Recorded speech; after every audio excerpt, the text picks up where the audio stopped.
네, 안녕하십니까. 네, 방금 소개받은 광노정입니다. 우선 이렇게 좋은 기회를 주신 김동건 총장님과 이해근 학장님께 감사의 말씀을 드립니다. 그리고 바쁘신 가운데도 이렇게 많이 참석해 주신 우리 학생분들, 그리고 많은 교수님들, 그리고 특히나 오늘 제 은사님이신 김동호 교수님께서 오셔서 특히나 제가 더 감사한 마음을 가지게 됐습니다. 감사합니다. 제가 이 건물,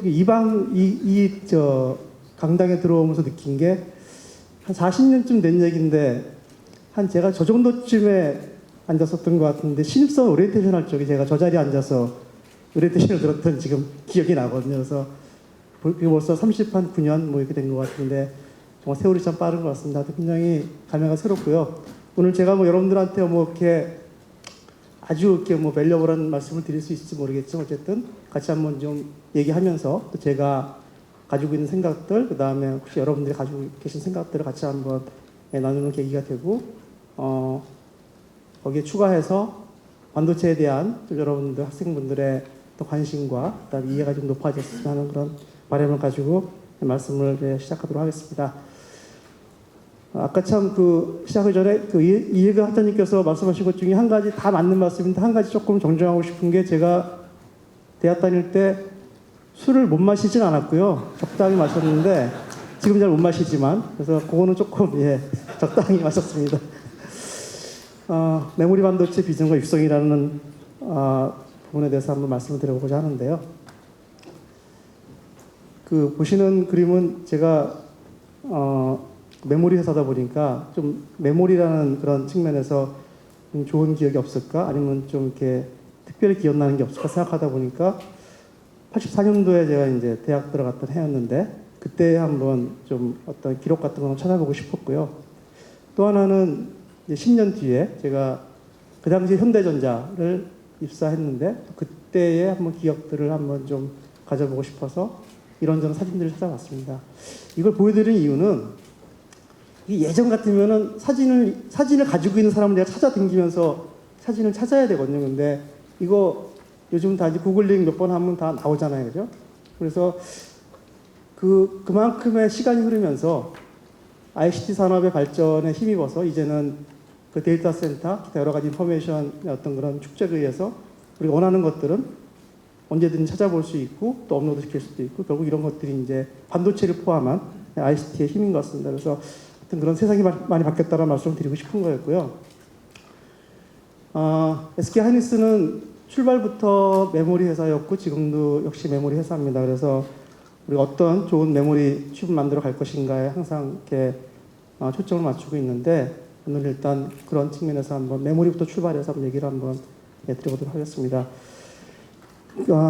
그 이전에 제가 혹시 이 만화를 보신 분이 계실지 모르겠는데, 저는 이거 보고 참 두 가지를 느꼈습니다. 보시면 잘 안 보이시겠지만 안 나오죠.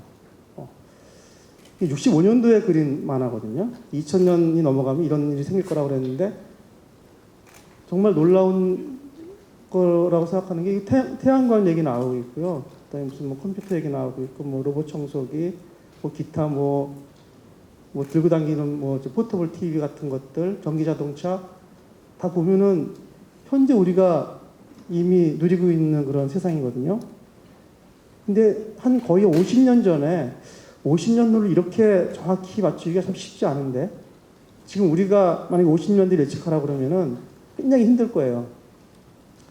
한 70년을 예측해보라고 그러면 저는 쉽게 좀 자신이 없는데, 제가 얼마 전에 인터넷 보다가 2008년도에 국내 사이트에 올라온 글을 봤는데, 그때 누가 뭘 올렸냐면은 2008년도 6월 달에 앞으로 우리의 스마트폰은 이렇게 바뀌어야 되겠다라고, 희망적인 이런 식으로 바뀌어야 된다라고 쓴 게 뭐였냐면, 앞으로 스마트폰은 LCD가 4인치 이상 돼야 되고, 메모리는 낸드가 500기가 이상 돼야 되고, 그다음에 등등등 이렇게 MP3 파일들 다 재생할 수 있어야 되고, 카메라가 들어가야 되고, 어쩌고저쩌고 화소가 2000만 화소가 돼야 되고 썼는데, 그게 이미 아이폰이 나온 그 이듬해였음에도 불구하고 댓글들을 보면은 정말 황당하거든요.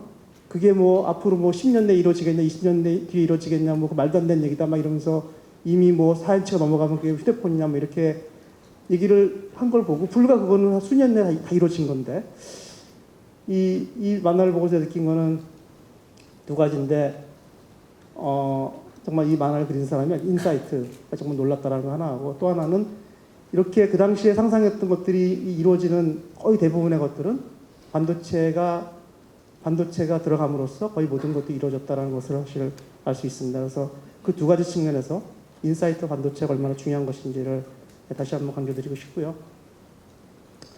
우리가 보통 그 산업혁명을 얘기할 때 이제 4차 산업혁명을 갖다가 한 7, 8년 전부터 굉장히 강조하기 시작했었고요. 그 당시에 일단 4차 산업으로 들어간다고 얘기를 했지만 아직은 완전히 들어가지 않았다라고 사람들이 생각을 하고 있었고 이제 들어가는 초입이라고 얘기했었는데 저희가 볼 적에는 지금이야말로 들어가는 초입인 것 같습니다. 그렇게 말씀드린 이유는 4차 산업혁명에 여러 가지 이제 화두들이 있지만 가장 중심에 서 있는 게 AI고요. 이제야 비로소 AI가 이제 조금 머리를 내민 그런 시기가 되겠습니다. 근데 지금이 얼마나 이제 그 스타팅 포인트냐면 중요한 스타팅 포인트냐면 1차하고 2차의 산업혁명은 이 두 개가 한 200년 이상 이제 갔었는데 얘는 주로 에너지를 만드는 쪽이었거든요. 어떤 파워를 만들어서 그걸 가지고 이제 뭔가 어떤 생산활동을 하는 쪽이었는데 이게 이제 그 연결되면서 200년 이상 갔었고 그 다음에 한 1980년 전후로 해가지고서 이 3차가 벌어졌고 이때부터는 에너지를 만드는 게 아니고 제가 볼 적에는 이건 에너지를 소비하는 쪽입니다. 대신에 에너지를 소비하면서 인포메이션을 만들어내는 그런 혁명이거든요. 근데 잘 아시겠지만 인터넷이 처음 나온 게 1990년대 초반일 겁니다.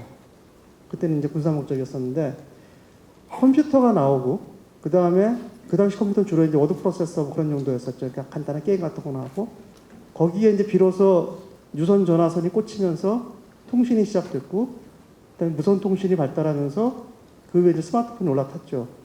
그게 한 30년 정도 이제 왔던 이제 그런 세그먼트였는데 최소한 이 3차 산업혁명이 이건 지금도 이제 계속 그 온고잉이고 3, 40년 이상 간다고 이제 봤을 적에 그 다음 4차로 넘어가는데 이 4차는 아마 3, 40년 그 이상 갈 거라 생각하고 있고요. 이게 그냥 뚝 떨어진 게 아니고 이 3차에서 컴퓨터가 나오고 통신이 되면서 인터넷이 발달하고 그것의 여파로 한 10여 년 전부터 드디어 이제 데이터가 폭증하기 시작하니까 그 데이터를 담아둘 데이터 센터가 필요하게 됐고 그게 최근 한 수년간 메모리 반도체가 굉장히 호황을 일으켰던 이제 큰 원인 중에 하나였는데 그 데이터가 이제 어느 정도 이상이 쌓이다 보니까는 그 데이터를 활용해서 뭔가 지능을 가질 수 있다라는 이제 생각을 하게 됐고요. 그 지능이 처음으로 나오기 시작한 게 작년 말이었거든요. 그러면서 이제 드디어 이 AI 시대로 들어가기 시작했습니다. 그래서 제가 볼 적에는 이 AI 지금 현재 시대를 마치 3차 산업혁명에 컴퓨터 처음 나왔을 때 애플2나 아니면 뭐 386 컴퓨터라고 생각을 하게 되면 그 이후에 엄청난 발전이 있었던 것처럼 이 AI 쪽에서 앞으로 엄청난 발전이 기다리고 있다고 생각하거든요. 그래서 앞으로 펼쳐질 정말 이 미래는 정말 상상하기 힘들 정도로 무궁무진하다라고 말씀드릴 수 있겠습니다.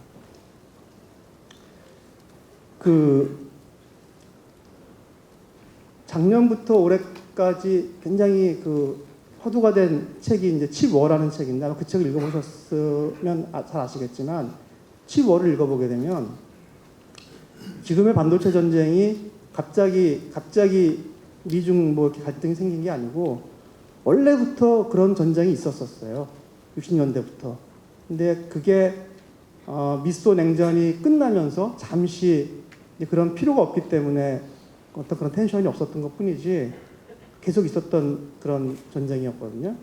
그래서 어떻게 보면 지금 각 나라들이 반도체에 대해서 엄청난 이렇게 돈을 수십조, 중국 같은 경우 수백조 원을 써가면서 반도체를 자국에다가 공장을 설립하고 그거를 자체 내재화하려고 하는 그런 움직이면 원래부터 있었던 것이고 이건 앞으로도 계속적으로 일어날 그런 현상이기 때문에 제가 볼 적에는 잠시 이렇게 왔다가 갈 그런 현상은 아닌 것 같습니다. 그래서 이 부분에 우리가 충분히 대비를 해야 되고요. 그런 측면에서 저희도 SK하이닉스도 이미 한번 언론에 난 적이 있었지만 어드밴스 패키지 쪽으로 미국에다가 공장을 짓겠다라는 이제 발표도 작년에 7월달에 한 적이 있었고, 어드밴스 패키지가 특별히 의미가 있는 거는 얘가 굉장히 AI하고 좀 관계가 깊기 때문에 그렇습니다. 그래서 이 부분을 저희가 필두로 해서 더 다양한 이제 좀 글로벌화를 진행시키려고 생각을 하고 있습니다. 그 과거에 뭐 탑4 내지 탑5의 어떤 그런 글로벌 컴퍼니를 보시게 되면 왼쪽에 보시는 것처럼 93년도에는 뭐 코카콜라나 엑슨모빌 아니면 GE나 AT&T 이런 회사들이 이제 세계 탑4, 탑5에 들어갔었죠. 근데 한 20년 정도 지나고 보니까 엑슨모빌은 좀 워낙에 그 석유라는 게 이제 좀 가장 좀 근본적인 리소스니까 이제 빼기 힘들어서 그렇긴 하지만 어쨌든 나머지는 다 바뀌었어요. 다 보면은 애플, 마이크로소프트, 구글로도 바뀌었거든요. 이미 저 때부터 훨씬 그 이전부터 이제 IT 산업이 이제 주도권을 잡기 시작했고, 저게 탑4라고 하지만 사실 엑슨모빌의 시가총액은 다른 거에 반 혹은 반의 반도 안 됩니다. 400빌리언 정도밖에 안 돼서 애플이 한 4분의 1밖에 안 되는 그 정도 상황이고, 결국 이제 큰 변화가 좀 일어났던 거고요. 10년이 더 지나고 보니까 여전히 앞에서 봤었던 애플이나 마이크로소프트, 구글은 그대로 살아있고 아마존이 들어갔죠.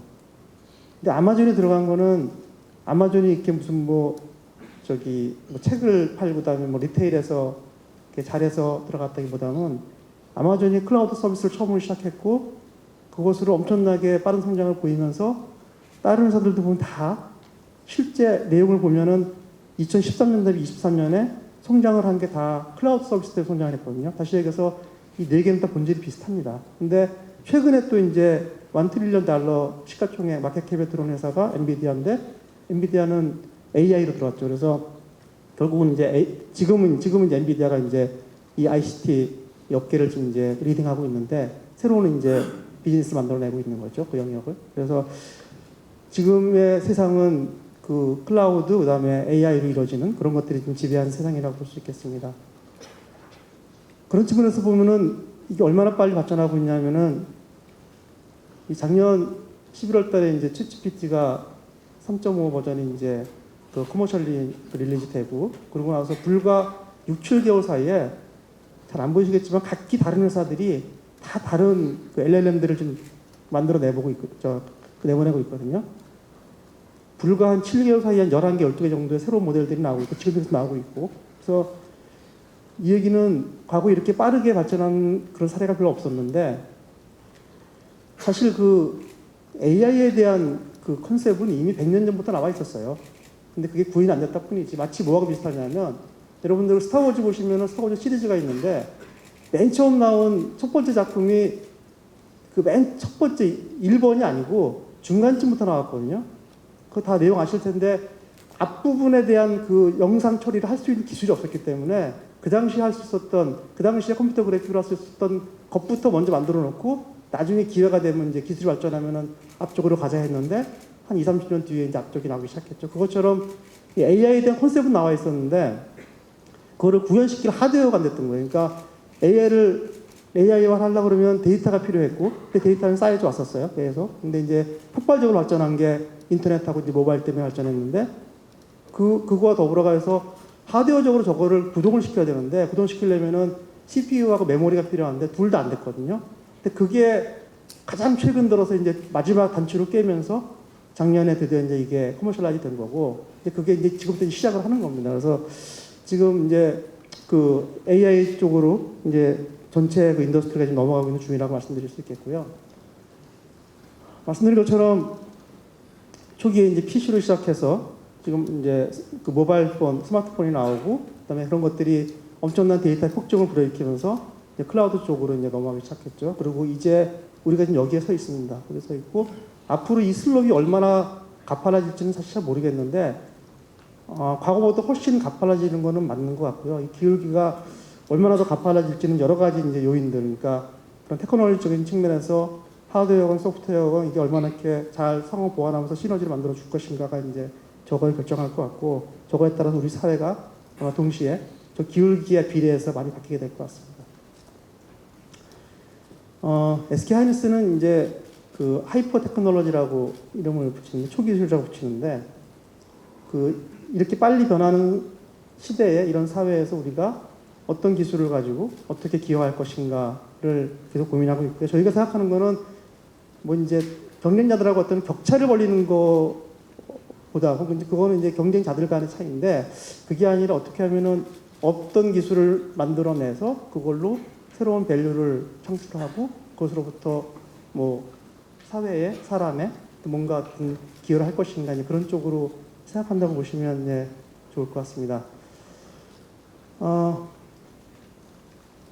처음에 이 강의를 좀 이렇게 이혜근 학장님께서 저한테 말씀을 이제 제안하실 적에 제가 가서 무슨 말씀을 드릴까요? 그랬더니 아무거나 다 괜찮다고 하시면서 한 말씀 덧붙인 게 회사에서 한 수십 년 있었으니까 회사에서 있었던 일들을 좀 얘기해 주면 좋을 것 같다라고 코멘트를 주셔가지고 오늘 말씀 중에 이렇게 좀 기술적인 부분들을 좀 일부 말씀을 드리고요. 뒤쪽에는 제가 그 회사 생활하면서 이렇게 몇 가지 좀 기억에 남는 부분들 그런 것들이 혹시 여러분들께 도움이 될까 싶어서 한번 말씀을 나누겠습니다. 그래서 그 챕터를 갖다가 메모리란 챕터를 하나 만들었고 뒤에는 이제 피플이라고 했는데 그렇게 전체 두 개로 이해해 주시면 될 것 같고요.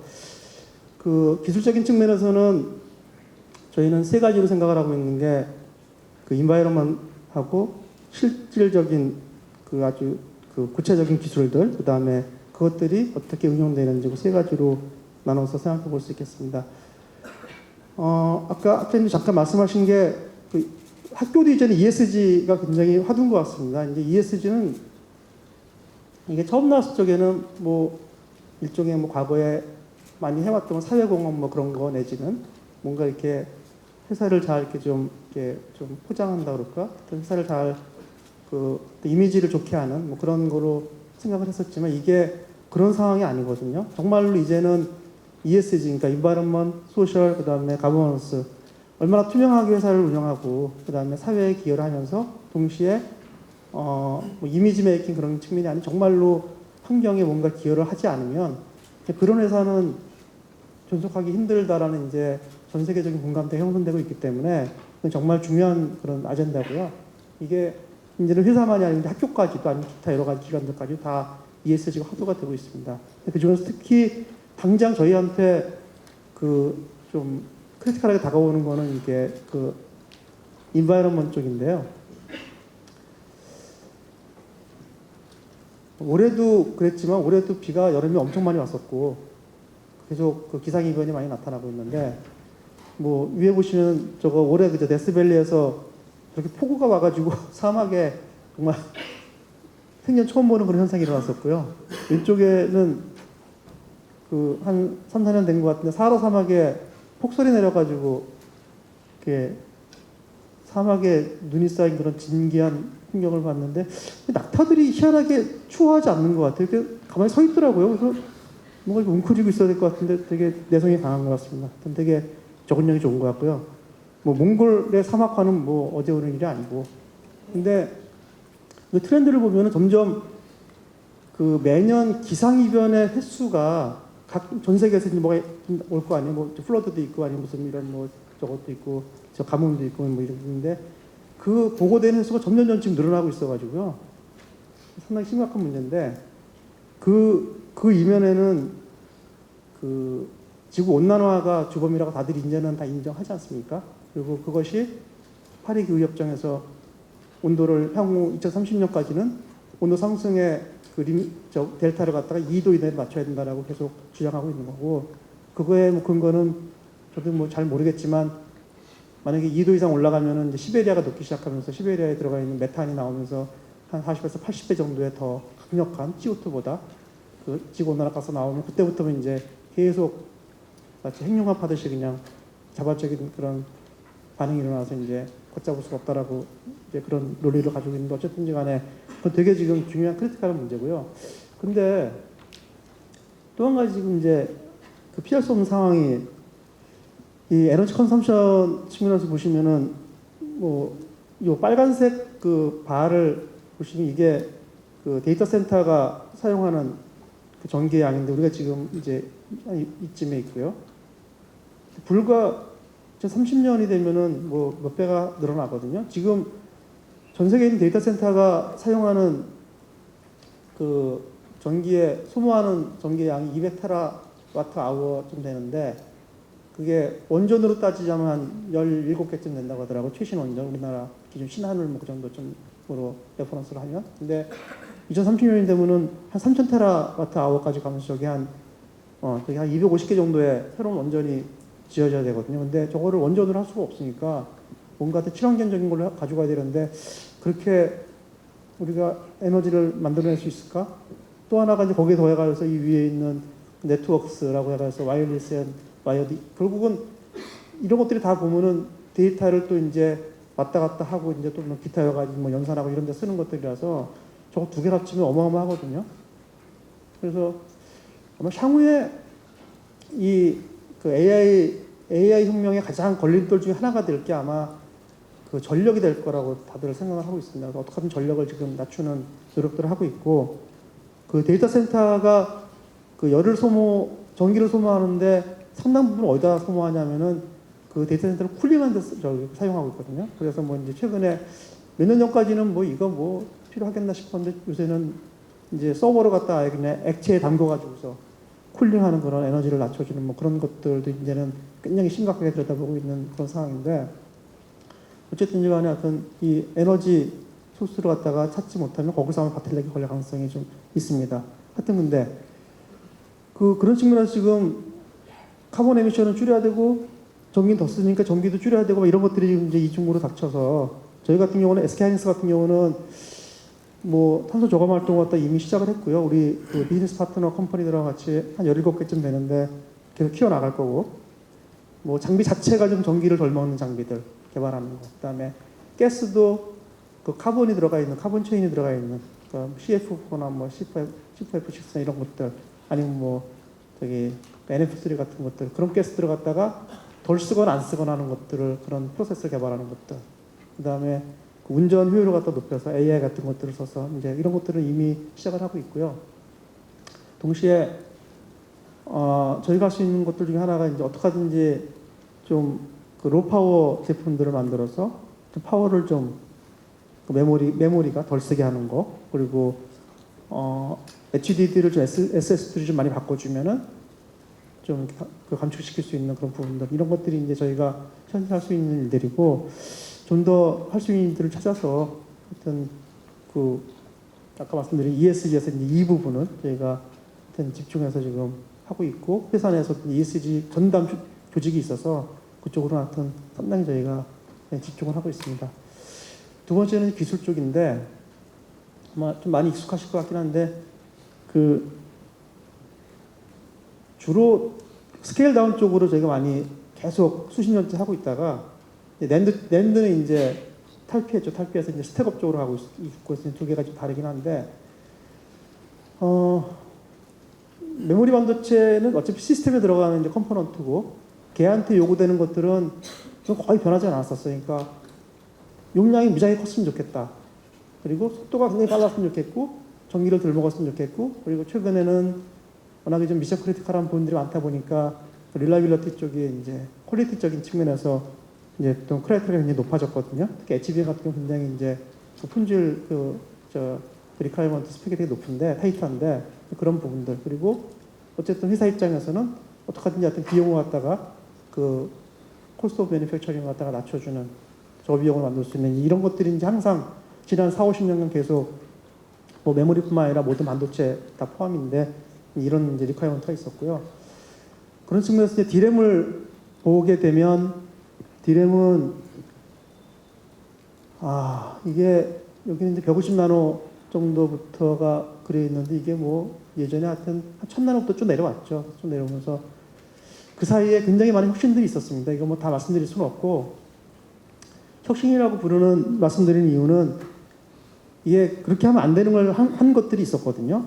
그러니까 제일 대표적인 게 이제 이런 건데요. 이 과거에 보면 이제 게이트와 게이트 사이 이제 이 간격이 좁아지면서 그리고 이제 게이트 램프 자체가 이제 좁아지다 보니까 그 리퀴즈 커런트가 자꾸 많이 생겨서 그게 더 이상 이제 소자를 만들 수 없는 칩을 만들 수 없는 이제 단계에 이르러서 이거 어떡하나 이제 그러던 시절에 이 게이트렉스를 갖다 인위적으로 키워주기 위해서 아래를 이렇게 파가지고서 이렇게 우회시키는 거죠, 이렇게. 그러면은 게이트렉스가 이제 그 길어진 효과가 있으니까. 그래서 저게 되겠냐 싶어서 아이디어가 나왔을 적에 이제 갑론을박이 되게 심했었는데, 지금은 사라진 이제 그 키몬다라는 회사가 저거를 갖다가 정말 어그레시브하게 추진을 했고 도전해서 성공을 시켰죠. 그래서 시제품까지 내고, 그리고서 이제 파이낸셜 이슈로 이제 걔들이 그 이제 회사가 없어졌는데, 우리는 저거 갖다 이제 리서스 게이트라고 부르는데, 저 리서스 게이트가 결국은 디램의 수명을 갖다가 한 20년 이상 연장시켜준 엄청난 혁신이었거든요. 근데 저때 왜 갑론을박이 있었냐면, 게이록사이드 아래쪽에 있는 실리콘은 굉장히 퍼펙트해야 되는 이제 싱글크리스탈이기 때문에 거기를 잘못 건드리면은 그 엄청난 데미지가 가면서 이제 여러 가지 디펙이 생기니까 이 트랜지스터 리키지 뭐 등등 특성 등등해서 다 이제 안 좋아질 게 뻔하니까 거기에 대해서 굉장히 많이 사람들이 겁내했고 무서워했는데, 딴 방법이 없으니까 결국 저거 팠죠. 파서 그 다음 할 일은 뭐냐면, 파긴 팠는데 데미지 무작위 있으니까, 애칭했으니까 그걸 어떻게 큐어해서 마치 싱글 크리스탈 같이 다시 원복을 시켜줄 거냐, 아니면 싱글 크리스탈까지는 안 되더라도 하여튼 소자가 동작하는데 문제없이 할 거냐에 대해서 굉장히 많은 시간을 보냈었어요. 그게 거의 한 뭐 10년 정도 보냈던 것 같은데, 한 7, 8년 정도. 근데 결국은 이제 여러분들 같은 이제 훌륭한 엔지니어들이 방법을 찾아서 석세스했고, 그게 아직까지 지금 내려오고 있는 거거든요. 그래서 그런 혁신들이 계속 있었기 때문에 현재의 디램이 있는 거고요. 그 이후로는 사실 디램에 여러 가지 개선들이 있었지만 큰 플랫폼은 비슷합니다. 그래서 그런 것들이 굉장히 중요하다라는 말씀을 드리고 싶고, 정말 발상의 전환 같은 것들. 근데 지금 저희가 이제 10나노 대 초반, 그러니까 16나노, 14나노, 12나노 그 정도쯤, 14나노 플러스 마이너스 이제 그 정도쯤에서 이제 양산을 하고 있는데, 이게 조만간 10나노, 그다음에 9나노 또 내려갈 거거든요. 근데 이게 10나노에서 굉장히 큰 저항이 있을 거란 말이에요. 이게 지금 방식으로는 상당히 좀 아무리 공정을 파인 튜닝하고 뭐 여러 가지 새로운 장비들을 갖다가 우리가 쓰고 해도 쉽지 않을 것 같아서, 방법은 두 가지인데, 지금 같은 이제 2 디멘전, 아까 보여드린 건데 2 디멘전이라고 저희 부르고 있는데, 거기서 패터닝 쪽에 이제 로직에서 쓰고 있는 핀팩 같은 구조를 페리 쪽에다 집어넣어서 좀 더 우리가 이렇게 퍼포먼스 어떤 그 임프루먼트를 이룰 것이냐, 그러면 여기에 이제 EUV가 들어가야 되고, 아니면이 아니라 하여튼 동시에 또 필요한 게 셀 커패시터가 점점 작아지고 있어서 더 높은 K 값을 갖는 이제 다이렉트릭이 필요한데, 찾아낼 수 있을 것이냐, 아니면 또 동시에 콘택트 저항 같은 계속 지금 바틀렉이기 때문에 저항을 갖다가 어떻게든 낮춰야 되는데, 지금 물질로는 이제 한계 있으니까, 뭐 타이탄 나이트라든 이런 것들은 한계가 있으니까 새로운 물질이 필요한데, 그걸 우리가 빠른 시간 내에, 주어진 시간 내에 찾아서 그걸 이렇게 우리가 적용할 수 있을 것이냐, 이런 챌린지가 있고요. 동시에 이것들을 하고 있는데, 동시에 랜드처럼 3D로 돌아갈 수 있을까? 그것도 하나의 캔디데이트인데, 근데 이게 둘 다 사실 만만치는 않습니다. 그러니까 2D는 기존의 플랫폼에서 이제 이런저런 것들을 우리가 새로운 기술들을 새로운 로컬 기술들을 들여와서 좀 적용하면서 임프루브하면 되는 반면에 되게 진척의 제약이 있고, 3D 드럼은 이게 랜드보다 훨씬 어렵거든요. 그래서 훨씬 복잡하기 때문에 이게 우리가 원하는 기한 내에 될까 해서 두 가지를 다 지금 트라이하고 있는데, 일단 쉽지는 않습니다. 근데 어쨌든 이제 조만간 이제 하여튼 수년 내에 결정이 나겠죠. 그러니까 10나노에 진입하는 시기가 이제 최소한도 10나노 온도로 가는 게 한 4년 정도쯤, 4, 5년 뒤에는 들어가야 되니까 그 부분, 그 정도 시간 가지고 지금 준비하고 있는 게 있고요. 랜드는 이미 이 2D로 가다가 그 인터피어런스 효과 때문에 도저히 이제 이게 더 이상 그 레터럴 스케일링이 안 되니까 13나노에서 저희가 이제 멈췄고, 이미 멈춘 건 한 7, 8년 됐죠. 근데 3D로 넘어갔죠. 단수가 24, 36 해서 지금은 저희가 321단까지 올해 발표를 했는데, 얘도 이렇게 높이 쌓아서 이제 2차원을 갖다 이렇게 쌓아가지고서 거꾸로 이제 그 수직으로 세운 건데, 이건 또 얼마까지 쌀 수 있겠냐 이제 그런 좀 고민이 있습니다. 이게 지금 현재 뭐 400던 500던 쭉 넘어가면서 기술적으로는 뭐 500던 넘어가는 거는 가능한데 그 다음에 한 6, 700단 가면 이제 코스트 문제가 생길 거고 한 1000단쯤 가면은 코스트를 떠나서 이게 그게 그 구현이 될 수 있을지 여러 가지 재료나 뭐 장비상 그래서 같은 2번 정도의 아마 코스트적인 배리어 그다음에 어떤 테크놀로지 배리어 2가지 정도가 남아 있을 거라서 거기에 대해서는 좀 몇 가지 좀 생각들 하고 있는 게 있습니다. 그래서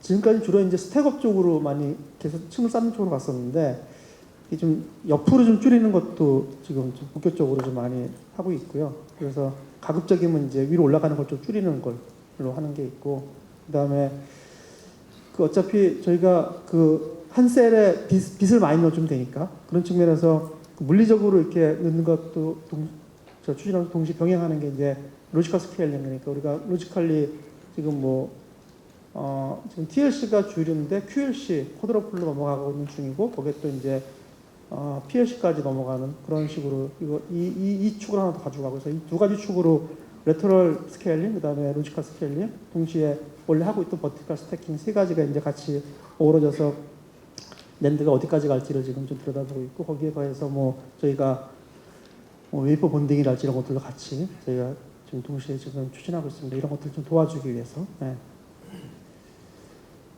이렇게 이제 만들어진 칩 들어갔다 우리가 어떻게 쓸 거냐가 이제 중요한데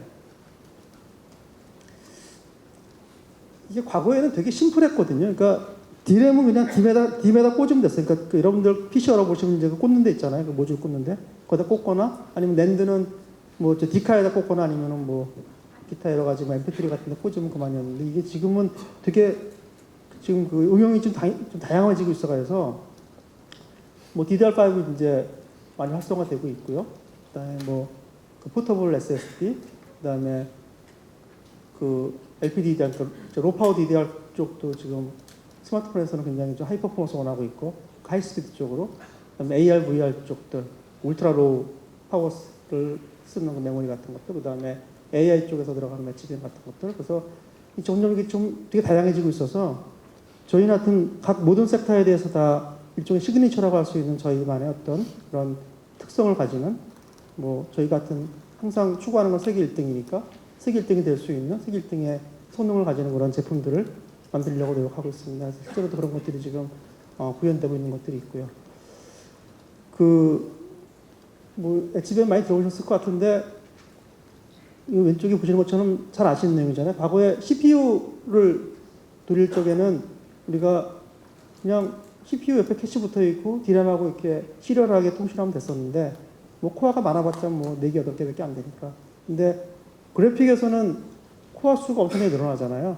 그러다 보니까 뭐 근데 과거에는 그냥 단순히 게임용으로 쓸 적에는 그렇게까지 크리티컬하지 않았는데 이게 이제 GPU가 AI의 이제 행렬을 이제 계산하려고 하다 보니까 아주 하이 퍼포먼스는 아니지만 각 코어마다 코어의 개수가 많아서 동시에 해줘야 되니까 그러려면은 이 메모리 쪽하고 이제 굉장히 많은 그 인풋 아웃풋 단자가 있어가지고 각각 다 1대1로 대응하거나 아니면 최소한도 이것처럼 시리얼하게 대응하는 게 아니라 동시다발적으로 데이터가 왔다 갔다 해줘야 되는데 그런 측면에서 이제 하이밴드위스 메모리가 최근 들어서 상당히 많이 각광을 받기 시작한 거죠. 그러니까 원래 하이밴드위스 메모리는 니즈는 있었는데 아까 그것처럼 이제 이런 것들이 그러니까 이거 보시면은 ULM 같은 게 이제 AR, VR을 쓰는데 이런 걸 이제 원하는 고객들이 있거든요. 이건 되게 작아요. 사용량이 적어서 저희가 개발은 하지만 이거 가지고 뭐 그냥 막 엄청나게 많이 판매하고 그러는 건 아니거든요. 이제 스페셜티 제품인데 마찬가지로 뭐 얘도 처음에는 이제 그런 식으로 시작했죠. 근데 최근에 이제 AI가 이제 급부상하면서 얘에 대한 어떤 니즈가 엄청 올라간 거고 과거에는 저희가 저거 개발할 적에 이제 스페셜티 쪽으로 이제 특화시켜서 점점 시장은 커질 것 같은데 얼마나 커질지 잘 모르겠고 일단 기술은 되게 어려운 기술이니까 준비해놓고 뭐 이런 개념에서 뭐 이것뿐만 아니라 여러 가지 저희가 따로 준비하는 것들이 있는데 그 중에 하나고요. 그런 것들 중에 이제 이게 시대가 이제 요구하는 것들이 맞은 거죠. 그래서 보시면은 이게 만약에 HBM 안 쓰고 GDDR을 쓰게 되면은 이 GPU 옆에 다 이제 얘를 붙이게 되면 너무 면적도 커지고 동시에 면적뿐만 아니라 커패시티 자체가 너무 작아요. 24기가 바이트밖에 안 되는 4개만 올려도 96이 되고 밴드위스도 768기가 빛인데 얘는 3000이 넘어가고 그러니까는 이런 그 AI 쪽에는 이제 이런 방식이 되게 딱 좋은 거죠. 그러니까 굉장히 많은 양의 데이터가 아주 빠른 시간 내에 왔다 갔다 할 수 있는 그러면서 그래서 아까 그 AI를 말씀드릴 적에 이제 AI가 우리 어떤 메모리 어떤 새로운 이제 뭐 성장 엔진, 이렇게 새로운 뉴 비즈니스 어떤 뭐 블루오션이 된 거라고 생각할 수도 있지만 거꾸로 보면은 반대로 얘기하면 이런 그 하이밴드위스 메모리가 구현이 됐기 때문에 이제 AI가 드디어 가능해진 거거든요.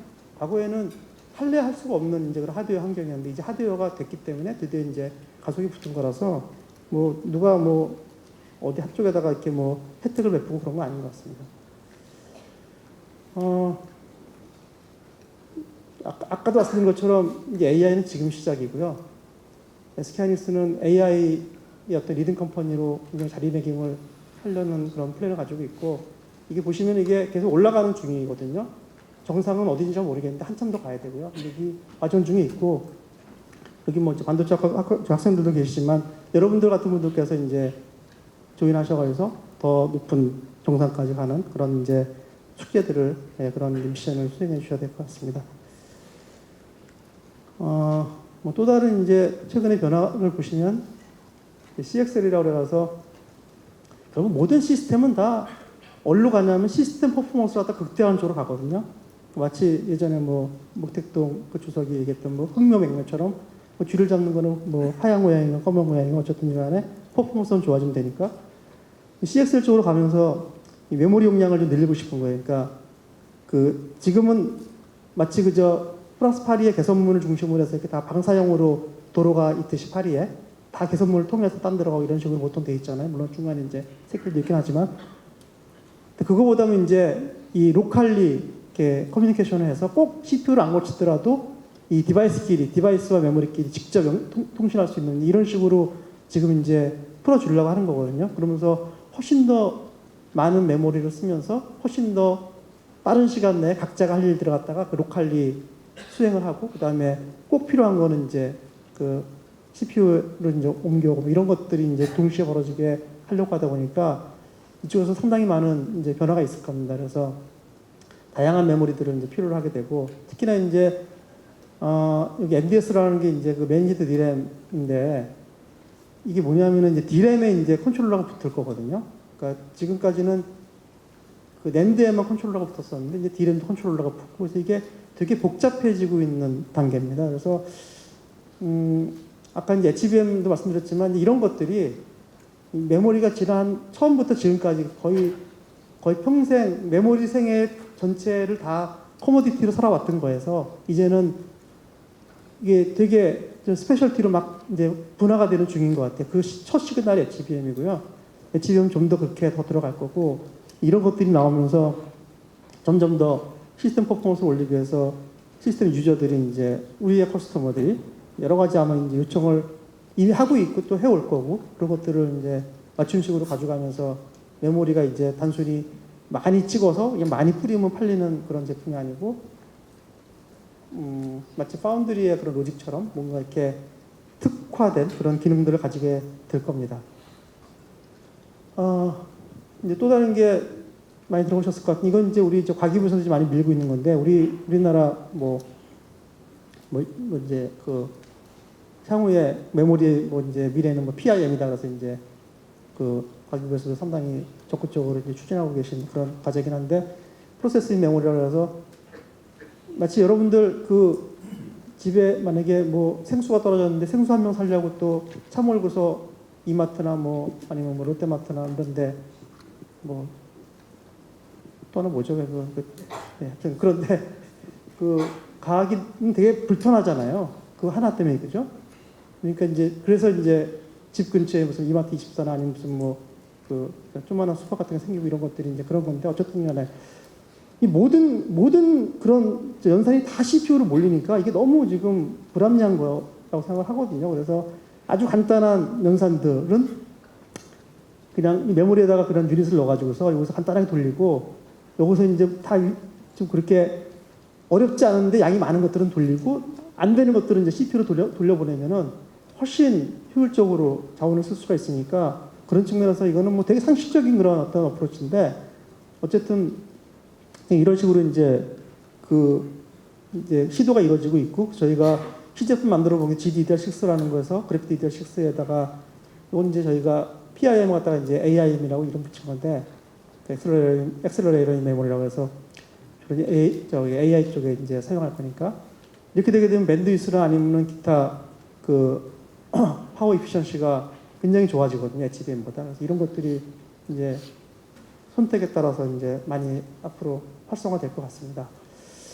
이제 지금 같은 이제 그런 예를 들어보게 되면 제가 지금 쓰고 있는 이런 컨벤셔널한 그런 제품하고 앞으로 나올 이런 뭐 PIM이나 CXL 베이스 메모리 이런 것들에 더해서 출발은 PIM이나 이런 걸로 하는데 뭐 상식적으로 생각하시면 늘 그랬잖아요. 뭔가 일단 처음에 출발은 그렇게 하지만 좀 시간이 지나면 얘가 이제 점점 이렇게 영역을 넓혀가서 필요하다 그러면은 그게 이제 또 다른 이제 어떤 그런 페이지 트랜스포메이션을 하게 되고 그게 이제 또 다른 이제 뭐 양상을 만들어내는데 그게 결국은 저희 생각에는 컴퓨팅 메모리, 그러니까 컴퓨테이셔널 메모리로 갈 것 같거든요. 이게 이제 아직은 좀 이게 약간 왈가왈부하는데, 그러니까 메모리 센트릭이라는 게 메모리 그냥 무지하게 많이 필요하니까 메모리 안에다가 그냥 CPU를 좀 박아놓지 뭐 이거 얼마 안 되니까 이제 그런 개념이라고 생각하시면 되거든요. 근데 거꾸로 이제 GPU는 CPU는 무슨 소리야? GPU가 CPU가 더 관장해야지 해서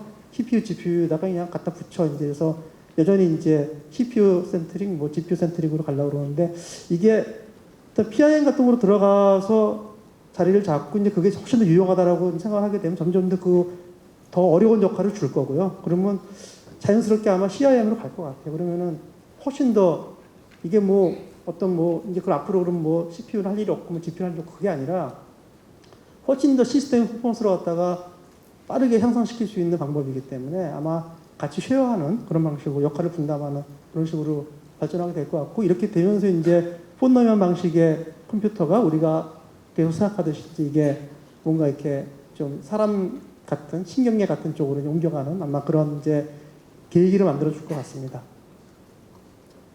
6시쯤 됐네. 네. 93년도에 대전 엑스포 기억하시는 분들은 많지 않으실 것 같은데 저는 기억하거든요. 연식이 되신 분들 아실 텐데 그때 엄청나게 많은 분들이 엑스포를 갔었고요.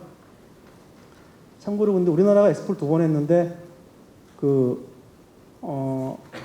대전 엑스포하고 2012년도에 여수 엑스포를 했었거든요. 네, 그거는 이제 등록 엑스포거든요. 걔는 특정한 주제에 대해서 6개월 안쪽으로 해야 되는 여러 가지 제약들이 있고 또 크게 따내기가 어렵지 않은데 뭐 예전에 아마 기억하시면 모르겠는데 뭐 파리 만국 박람회 이런 것들은 인정 엑스포거든요. 그거는 좀 까다로워요. 그거는 주제도 굉장히 다양하고 기간도 굉장히 길고 6개월 이상 돼야 되고 뭐 등 여러 가지.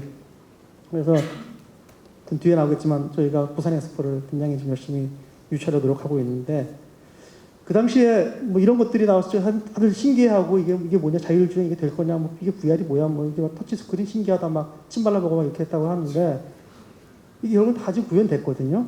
이게 이제 뭐 반도체만은 아니지만 반도체를 기반으로 한 이제 그런 시스템들이 이제 디벨롭되면서 이게 가능해졌죠. 근데 지금 우리가 이제 꿈꾸는 것들도 분명히 다 될 겁니다. 그래서 아마 엑스포가 열리면 이제 우리의 미래에 대한 어떤 그런 비전을 같이 이제 공유할 수 있고 또 앞으로 세상이 어떻게 바뀔지 다 이제 좀 공감할 수 있을 텐데 근데 앞으로의 엑스포나 이제 이런 어떤 그런 아젠다는 단순히 뭐 생활을 편리하게 하고 뭐 사람이 어떤 노고를 덜어주는 그런 차원이 아니고 이 인류 공통의 문제 아까 말씀드렸던 ESG라고 하는 특히 인바이러먼트 쪽 관련된 여러 가지 그다음 사회적인 뭐 이렇게 갈등 같은 것들 뭐 혐오 이런 것들 되게 복잡하잖아요. 그리고 정말 심각한 문제거든요. 그런 것들이 같이 다루어져야 되고 거기에 이제 기술이 뭔가 기여하는 그런 식으로 이제 조금 더 아젠다가 훨씬 커질 거거든요.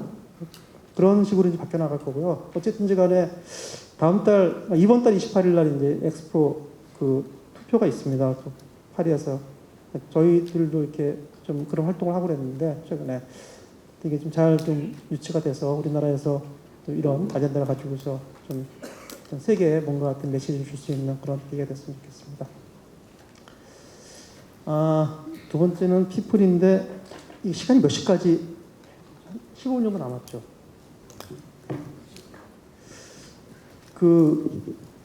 여기 이제 학생분들 중에 뭐 이제 앞으로 진로가 아마 다양하실 텐데 제가 아무리 보수적으로 잡아도 반 정도는 회사에 오실 것 같아요. 뭐 이렇게 학교로 가신 분도 계시고 뭐 이렇게 국민연구소 가신 분도 계시고 하겠지만 하여튼 회사에 반 정도 오실 것 같아서 뭐 제가 회사 생활하면서 좀 이렇게 느꼈던 것들 같이 한번 좀 말씀드려 보고자 합니다.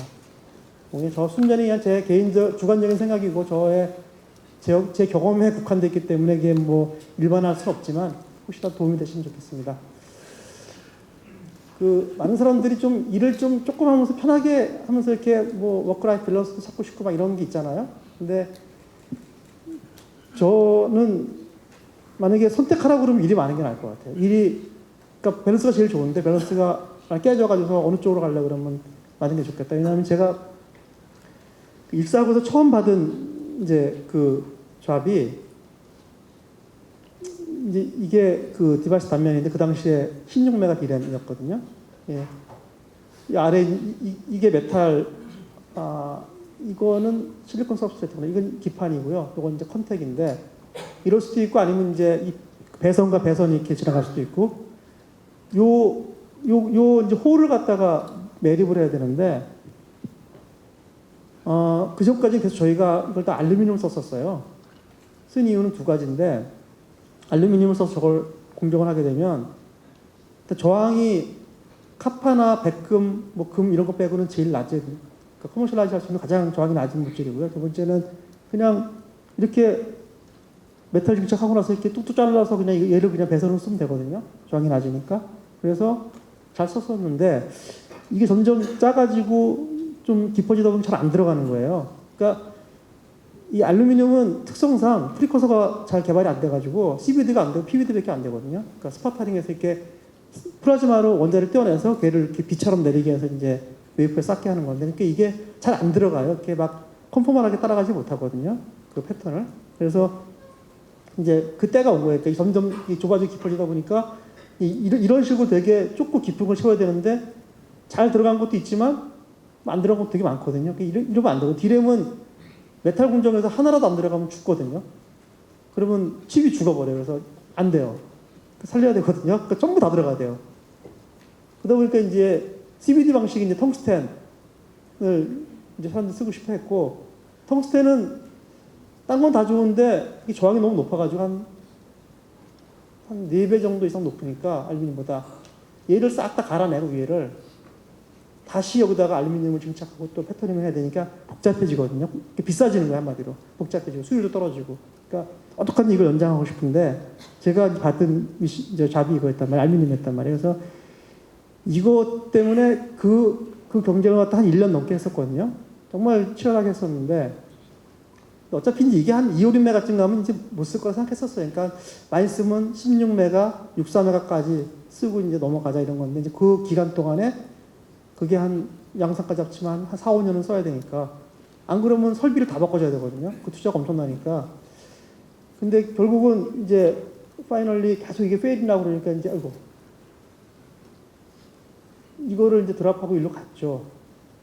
그리고서 제가 한 3개월 놀았거든요. 이게 잡이 없어지면은 회사에서 정말 심심한 게, 정말 서러운 게 아무도 저한테 전화도 안 하고요. 아무도 찾아오지도 않고 그냥 거의 독서실에 있는 거예요. 그러니까 그게 좋을 것 같죠. 안 그렇거든요. 제가 2학년 마치고 군대 갈 때 겨울방학부터 5월 10일 날 갔으니까 한 7개월, 한 6개월 정도를 집에 쉬었는데 그게 할 게 못 되더라고요. 쉬는 게. 아마 아시는 분 계실 거예요. 그것처럼 이게 일이 없으면 정말 사람이 진짜, 뭐, 회의는 아니지만 굉장히 안 좋아지고요.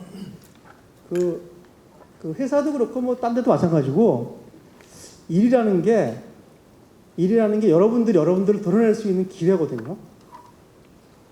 여러분들 능력을 갖다 보여줄 수 있는 기회. 그러니까 그런 기회를 갖는 게 되게 좋은 건데, 안 그러면은 여러분들의 역량이나 아니면 여러분의 어떤 여러 가지 같은 그런 포텐셜을 갖다가 어필할 수가 없단 말이에요. 그래서 일을 갖다가 막 워커홀릭이 되란 얘기는 아닌데, 적극적으로 좀 임하면은 좋겠다는 생각을 했었어요. 그래서 그게 본인의 어떤 디벨롭을 좋고, 그 다음에 여러 가지 하여튼 성취감도 그렇고, 그 다음에 적당한 일이 있어야지 그 삶도 되게 윤택해지는 것 같고. 그래서 저는 하여튼 그때 하여튼 한 3, 4개월 진짜 아무도 안 찾았을 적에 무인도에 있는 것 같은 그런 경험을 하면서 되게 그다음부터 되게 좀 삶을 이렇게 좀 적극적으로 살게 됐습니다. 회사에서. 또 하나는 뭐 악마는 디테일에 있다라는 그런 이제 잘 아시는 문구가 있는데, 반도체를 하시려면 조금 디테일해져야 되거든요. 숫자에 되게 꼼꼼해져야 돼요. 이게 한번 삐끗하면 날아가는 게 너무 커요. 그러니까 그 연구개발도 그렇고 양산도 그렇고 뭔가 하나 아주 간단한 거거든요. 예를 들면 뭐 실험하다가 이거 데포지션 타임 갖다가 10초에서 뭐 9초로 바꿔주세요. 그런데 그게 90초로 가거나 이럴 수도 있거든요.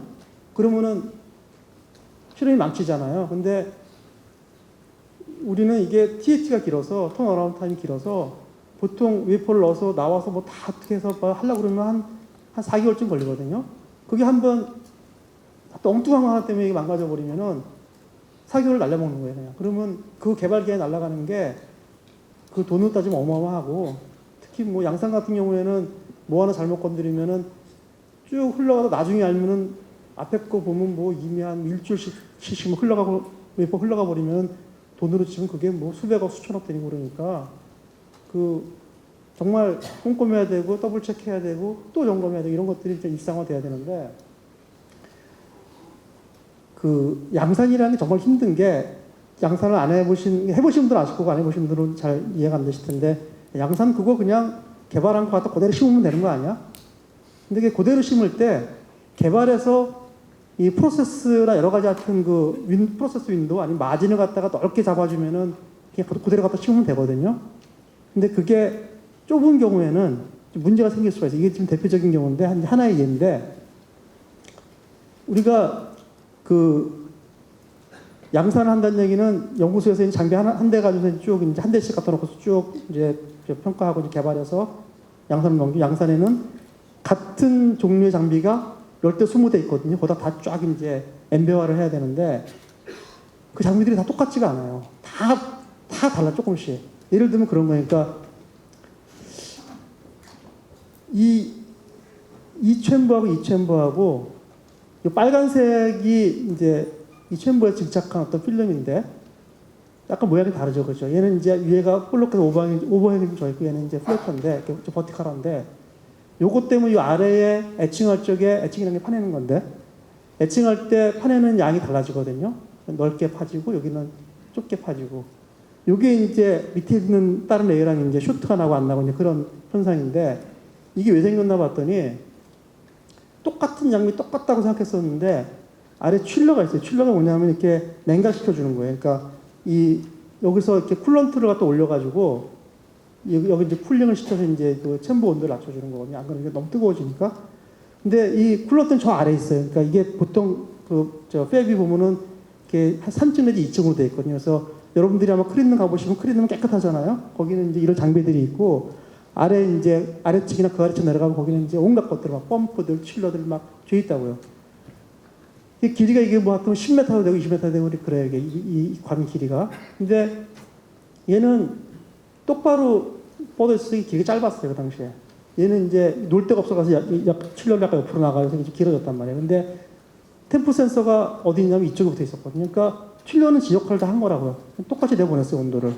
그래서 맞았냐 보냈는데, 올라가는 중에 이제 이게 온도가 올라가는 거죠. 얘가 기니까, 그 상온을 거치니까. 그러면서 이쪽 왼쪽 챔버가 이제 온도가 올라간 상태에서 집착이 되다 보니까 이 그 패턴 내에서 애톰의 모빌리티가 바뀌면서, 레디칼의 모빌리티가 바뀌면서 이제 이게 바뀌게 됐는데, 뭐 이게 뭐 이것뿐이겠어요. 그러니까 이게 우리가 똑같다고 하지만 다 이 안에 들어가는 모든 컴포넌트나 모든 것들의 스펙이 다 그런 공차를 가지고 있기 때문에 그거를 전부 다 포용해서 어느 장비에 갖다 넣어도 다 똑같이 나와야 되는 거거든요. 거기다 장비가 곤정이 600개가 되다 보니까 그걸 또 다 중첩을 시키면, 그래서 이 양산성 가지기가 되게 힘든 거여서 나중에 신문 보시고 그럴 적에 저희 거 두 번 얘기하거든요. 개발에 성공했다, 양산에 성공했다. 그러니까 개발했다고 해서 양산되는 게 아니고요. 양산에 넘어가면 그걸 또 모든 장비들에 다 맞춰서 또 그거를 부족한 마진은 또 넓혀야 되고 또 장비가 이상이 있으면 장비를 또 뜯어 고쳐야 되고 그 작업이 너무 오래 걸리는 거고요. 그래서 그런 이제 이런 것들을 꼼꼼히 찾아내는 능력도 필요하다. 자세가 필요하다. 능력보다는. 다분 현장에 이거는 제가 그 공장장을 맡았을 때 저는 이렇게 공장을 운영해 본 적이 없어서 그렇다고 누가 이렇게 알려준 것도 아니고 제가 이제 한 요 첫 번째쯤 그러니까 이게 X축은 그 시간이고요. 이제 뭐 이렇게 몇 달이라고 보시면 돼요. 거의 1년 정도? 1년 반 정도? 이게 수율인데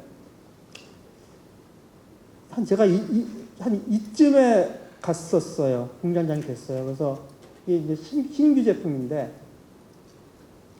랜드였고, 근데 수율이 이제 이렇게 점수를 따라 올라가야 되는데 잘 올라갔었거든요. 초기에는. 그래서 뭐 괜찮네 하고 있었는데 점점 내려가더라고요.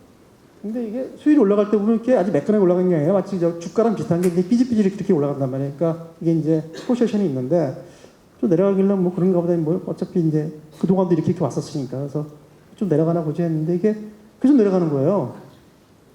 근데 이게 내려가면 저거 심각하거든요. 왜냐하면 말씀드린 것처럼 어디서 문제가 생기면 그거를 바로 잡는데 몇 달이 걸리거든요. 이게 TAT가 길어가지고 TAT라는 게 이제 웨이퍼가 들어가서 나올 때까지 시간을 얘기하는데 보통 한 4개월 정도, 빠르면 3개월, 늦으면 4개월 정도쯤 잡으시면 되거든요. 그러니까 저걸 만약에 지금 문제를 알았다고 해도 다시 되돌리는데 한 3개월 이상 걸리는 거죠. 그래서 이상하다. 이게 점점 내려가는 거예요, 이게. 이쯤 되면 이제 스트레스 엄청 받거든요. 이게 거대한 물줄기 같아가지고 한 번에 뭐 하나 고치는데 확 좋아지는 게 아니라서 이때부터 이제 원인을 잘 모르겠더라고요. 그래서 원인 찾는 작업을 한 3개월 정도 했는데 결국은 이게 딱히 특정한 공정이 문제가 아니고 모든 공정들의 산포가, 그러니까 이게 프로세스가 진행되면 이제 뭐 이 웨이퍼, 그 다음 웨이퍼, 그 다음 웨이퍼 쭉 지나갈 적에 우리가 데이터를 모으잖아요. 그 데이터 가지고 있는 그 산포가 있는데 그게 점점 다 벌어지고 있던 거예요. 모든 공정들이 다. 그 프로세스 완전히 다 나빠지면서 이게 제일 나쁜 경우인데 이게 신규 공장장이 완전 잘 모르니까 이게 좀 막 타이트하게 관리하고 그래야 되는데 그런 거를 잘 안 했으니까 뭐 실무 이제 구성원들은 뭐 괜찮은 것 하고 이제 자기 나름대로 이제 진행 거였으면 좀 이렇게 좀 여유 있게 했겠죠.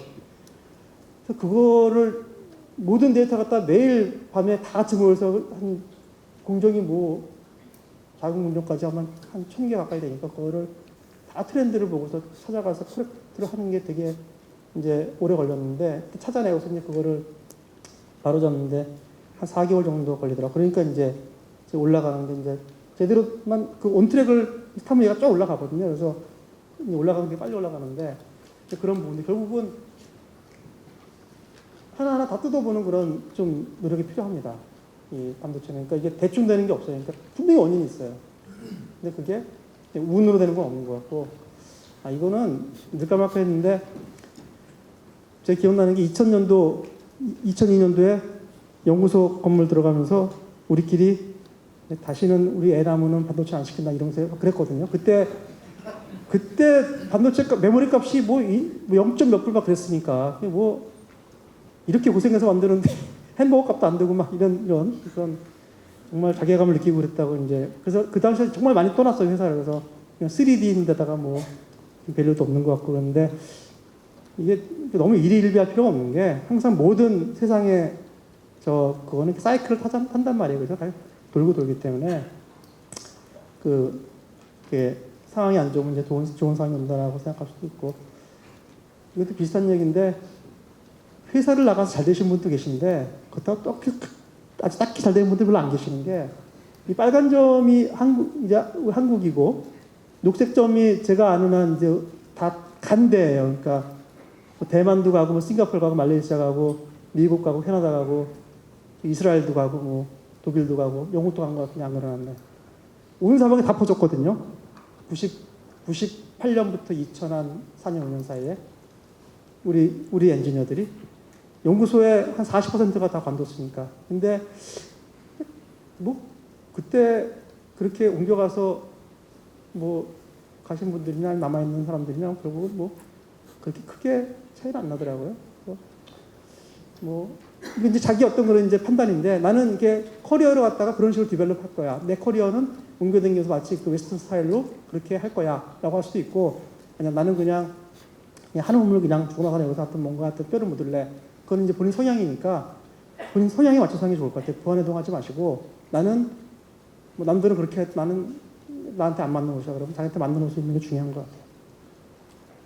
같아요. 이거는 인생 조언은 제가 뭐 여러 가지 많은 조언들을 이제 들은 기억이 있는데, 그 중에 이제 한 3가지만 생각나는 거 말씀드리면, 저는 이제 박사과정 때 키스트에서 계속 있었거든요. 그 당시에 이제 지금은 되게 여러분들 좋은 환경에서 공부하시고 또 실험하고 그러시지만, 그때는 거의 실험 시설이 열악해서, 환경이 열악해서 저는 키스트에 가서 한 5년 있었는데, 그때 되게 좀 하여튼 되게 복잡했어요. 머리가. 그러니까 뭐 수업도 들어야 되지, 그다음에 뭐 졸업시험도 봐야 되지, 뭐 논문도 써야 되지, 또 거기 일도 해야 되지만 너무 일이 많아서, 그때 이제 누가 그때 제가 아는 이제 어떤 그 여학생이 저한테 이렇게 이런 게 해주더라고요.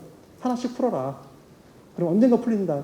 자기도 모르는 새에 풀린다라고 했는데, 그때 그게 되게 당연한 얘기인데 진짜로 한번 그렇게 해보니까 하나씩 일단 하나 잡아서 풀고 나니까는 10개 문제가 9개가 되잖아요. 그러면 이제 조금 여유가 생긴다고. 분배가 좀 많아지니까. 또 하나만 풀어주면 8개가 되고, 그러면서 이제 풀리기 시작하더라고요. 그래서 지금도 좀 복잡한 문제가 있으면 하나씩 풀려고 그럽니다. 그래서 우선순위 가지고. 그러면 어느 순간인가 이제 상황이 좋아지더라고요.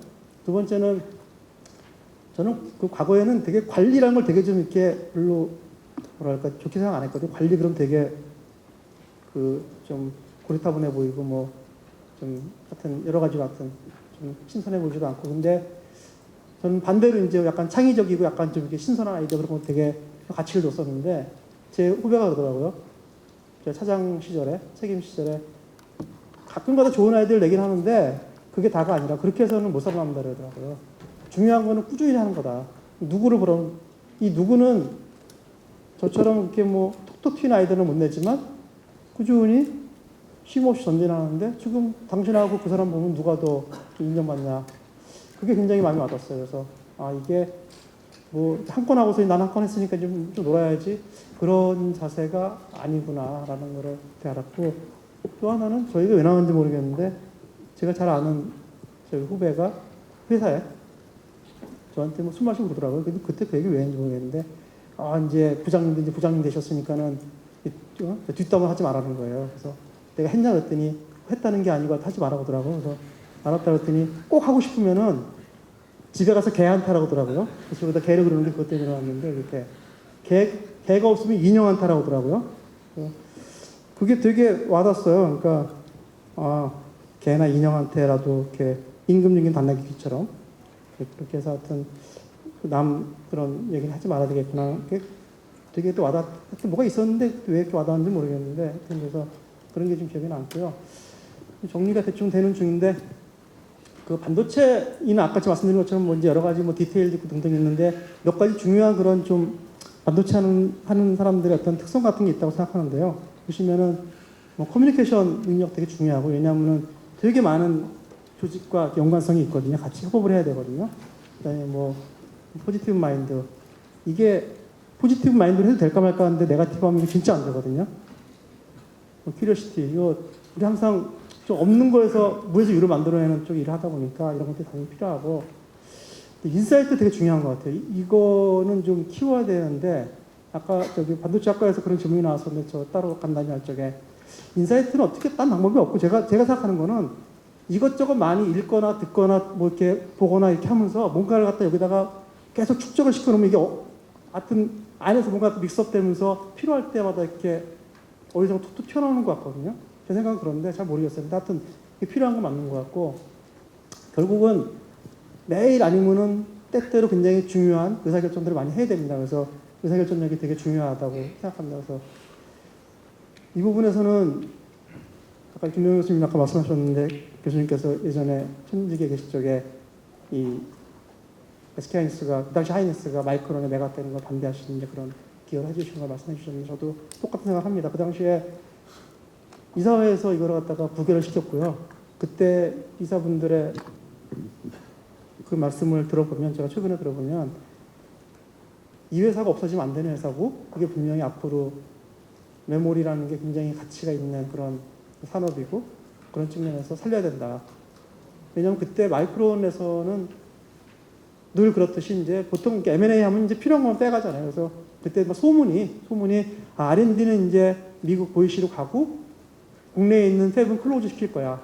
그러면 이제 전 세계 캐파가 줄어드니까 가격도 오르고 등등 하니까 그런 식의 소문도 돌고 해서 뭐 아마 매각했으면 어떻게 됐을지 모르겠어요.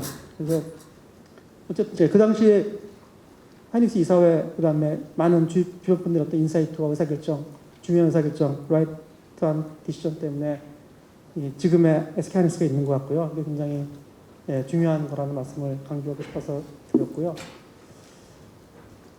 다 아시는 분들입니다. 뭐 애플이나 뭐 엔비디아, 뭐 마이크로소프트, 구글, 여기 그 테슬라 이분들이 나중에 뭐 이렇게 세컨 전공은 좀 뭐 다 다르죠. 경영학 무슨 뭐 MBA 하고 그랬지만 경제학 또 출발점은 다 이공계통 쪽이었거든요. 산업공학, 전기공학, 뭐 물리학, 뭐 제도공학 해서 이 이공계 백그라운드 가지고 있다라는 그런 말씀 드리고 싶은 거고요. 실제로 보면은 글로벌 탑 30의 CEO들 중에 이공계 출신 비율이 한 20년 사이에 한 거의 50% 가까이 올라갔거든요. 이 중에서 이제 이공계가 갈 수 없는 예를 들면 뭐 뱅커나 이런 쪽을 빼면 더 올라갑니다. 그러면 55%까지 올라가는 것 같은데 이 이공계의 어떤 중요성이 점점 커지고 있다라는 말씀을 드리고 싶은 거고요. 그거는 아까 말씀드린 것처럼 여기서 커뮤니케이션은 문과도 똑같이 할 수 있거든요. 이공계가 비이공계도 뭐 프리트마인도 마찬가지고 뭐 큐리오시티 인사이트도 마찬가지인데 문제는 제가 볼 적엔 이거는 기시전인 것 같아요. 그러니까 기술적 이해도나 백그라운드가 없는 상태에서 라이트 디시전 하기가 힘들기 때문에 그래서 특별히 테크놀로지 오리엔티드된 컴퍼니에서는 이공계통 쪽에 리더가 필요하다고 생각하거든요. 그거는 뭐 비공개에서 열심히 한다고 해서 캐치업을 못할 수는 할 수는 있겠지만 쉽지가 않은 거죠. 그래서 아마 그런 것들 때문에 아마 이 부분 때문에 이제 이런 그래프가 나온 게 아닌가 생각을 하고 있고요. 어쨌든 그 기술을 만들어가는 중심은 언제나 사람이었습니다. 지금도 그렇고 앞으로도 그렇고 그래서 여러분들 같은 분들이 정말 중요하다는 거고요. 하이닉스의 새로운 스토리를 써갈 겁니다. 뭐 물리적으로는 이천하고 청주가 있고 이제 용인이 27년도에 첫 번째 팹이 이따 가동을 이제 준비를 할 텐데 그렇게 되면 이제 좀 더 넓어질 거고 외형이 넓어질 거고 그리고 그 이외에도 아까 어드밴스 패키지처럼 좀 더 글로벌로 쪽 나가려고 할 거고요. 실제로 그러고 있고 그러면서 과거에 없었던 새로운 스토리를 써가면서 어떤 그런 어떤 시그니처 메모리뿐이 아니라 어떤 시그니처 제품들을 만들어내는데 일조하려고 합니다. 공과대학 고려대 공과대학이 60주년을 맞았는데 아마 제 생각에는 그 앞으로의 60년은 이제 과거의 60년과 또 다른 60년이 될 것 같습니다. 그 전 세계의 어떤 이공계를 공과대학을 리드하는 그런 세계 최고의 공과대학이 될 거를 믿어 의심치 않고요. 다시 한번 공과대학 60주년 축하드리고 바쁘신 가운데 이렇게 와주신 모든 분들께 감사드립니다. 네, 이상입니다.